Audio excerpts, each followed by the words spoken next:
नमस्कार, मैं हूं पुनीत और आप देख रहे हैं अनकट। राजनीति की दुनिया में कभी कभी कोई नाम अचानक उछलता है और लंबे वक्त तक लोगों के जहन पर छा जाता है।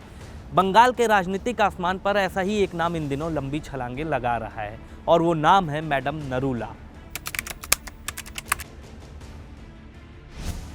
पश्चिम बंगाल में चुनाव से ठीक पहले मुख्यमंत्री ममता बनर्जी की बहू रुजिरा बनर्जी का नाम भी सुर्खियों में आ गया है। कभी टीएमसी में मंत्री रहे शुभेंदु अधिकारी ने मैडम नरूला को कोयला घोटाला करने वाला बताया है। उन्होंने एक रसीद दिखाते हुए कहा है कि रुजिरा के खाते में एक बहुत बड़ी रकम ट्रांसफर की गई है और फिर इसके बाद सीबीआई ने भी रुजिरा नरूला से इस मामले में करीब 1.5 घंटे तक पूछताछ की। यही वजह है कि बंगाल की चुनावी महाभारत में अब मच गया है जबरदस्त घमासान। ना यकीन हो तो जरा सुनिए बीजेपी के नेता शुभेंदु अधिकारी का ये बयान और टीएमसी सांसद अभिषेक बनर्जी का ये बयान। ম্যাডাম নারুলাকে আপনারা জেনে যাবেন।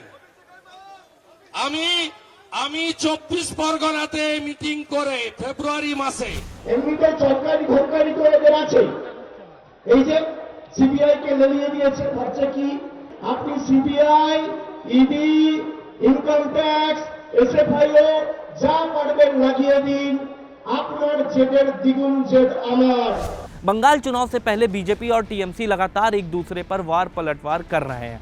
अब इस कड़ी में रुजिरा नरूला का नाम भी जुड़ गया है। रुजिरा मुख्यमंत्री ममता बनर्जी के भतीजे अभिषेक बनर्जी की पत्नी है और बावजूद इसके उन्हें सार्वजनिक जगहों पर कम ही देखा गया है। उनके बारे में जानकारियां भी सीमित हैं, लेकिन उनका नाम अब बीजेपी के लिए एक चुनावी हथियार बन गया है। पश्चिम बंगाल में चुनावी ऐलान के बीच एक्शन में आई सीबीआई ने मंगलवार को रुजिरा बनर्जी से कई सवाल पूछे। रुजिरा से यह भी पूछा गया कि अनूप माझी से उनका क्या रिश्ता है और अनूप माझी ने रुजिरा के खाते में पैसे क्यों भेजे। दरअसल अनूप माझी का नाम उस कोयला घोटाले में मुख्य आरोपी के तौर पर सामने आया है जिसकी जांच सीबीआई पिछले साल से कर रही है।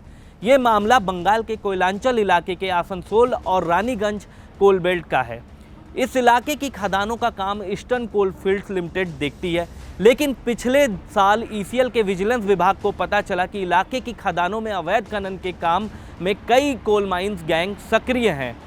20,000 करोड़ के इस कोयला घोटाले की नवंबर 2020 में सीबीआई ने जांच शुरू की और करीब आधा दर्जन लोगों के नाम दर्ज किए हैं, जिनमें एक प्रमुख आरोपी विनय मिश्रा भी हैं, जो कथित तौर पर टीएमसी का सदस्य है और ममता बनर्जी के भतीजे अभिषेक बनर्जी का करीबी बताया जा रहा है। इस कोयला घोटाला केस का मुख्य आरोपी अनूप माझी है, जो कोयला तस्करों के नेटवर्क में लाला के नाम से कुख्यात है। सीबीआई को शक है कि अभिषेक बनर्जी की पत्नी रुजिरा नरूला और उनकी बहन मेनका गंभीर के बैंक अकाउंट का इस्तेमाल इस कोयला तस्करी के लिए किया गया हो सकता है। ममता बनर्जी की बहू रुजिरा नरूला पर मोटे तौर पर 3 बड़े आरोप लगाए जा रहे हैं। उन पर पहला आरोप कोयला घोटाले में पैसों का लेन देन का है। दूसरा आरोप विदेशी खातों में रकम जमा करने का लग रहा है और उनकी नागरिकता को लेकर भी विवाद खड़ा हो रहा है। दिल्ली एनसीआर के एक व्यापारिक घराने से ताल्लुक रखने वाली रुजिरा की ममता बनर्जी के भतीजे अभिषेक बनर्जी से मुलाकात कॉलेज के ज़माने में हुई थी और साल 2012 में दोनों ने लव मैरिज कर ली थी। हालांकि ममता पहले इस शादी से खुश नहीं थी, लेकिन बाद में मान गई थी। अभिषेक और रुजिरा की 2 बेटियां और 1 बेटा है। अभिषेक ने चुनाव आयोग को जो हलफनामा दिया है उसके मुताबिक रुजिरा के बैंक खाते में करीब 5 लाख रुपए जमा है। उनके पास 87,000 रुपए कैश, 3 लाख रुपए की पेंटिंग्स और 22 लाख रुपए के सोने की ज्वेलरी है। रुजिरा बंगाल के बड़े राजनीतिक परिवार की बहू हैं। बावजूद इसके उन्हें सार्वजनिक जगहों पर कम ही देखा जाता है, लेकिन पहली बार 2 साल पहले उनका नाम तब सुर्खियों में आया था जब कस्टम विभाग ने उनके खिलाफ सोना तस्करी का केस दर्ज किया था। साल 2019 में लोकसभा चुनाव से पहले 15 मार्च को रुजिरा को कोलकाता एयरपोर्ट पर 2 किलो सोना के साथ पकड़ा गया था। उन पर तब आरोप लगे थे कि वो बैंकॉक से अवैध तरीके से सोना लाई हैं। हालांकि कोर्ट ने इस मामले में रुजिरा को राहत दे दी थी, लेकिन बंगाल में चुनाव से पहले अब बीजेपी रुजिरा की नागरिकता को लेकर भी सवाल उठा रही है। बीजेपी सांसद अर्जुन सिंह ने रुजिरा को विदेशी करार देते हुए ट्वीट किया है। उन्होंने कहा कि रुजिरा थाईलैंड की नागरिक हैं और इसलिए लोग कागज दिखाने से डरते हैं। दरअसल बीजेपी का ये आरोप इसलिए है क्योंकि person on Indian origin card और शादी के प्रमाण पत्र में गलतियां के चलते गृह मंत्रालय ने 29 मार्च 2020 को रुजिरा नरूला को नोटिस भेजा था।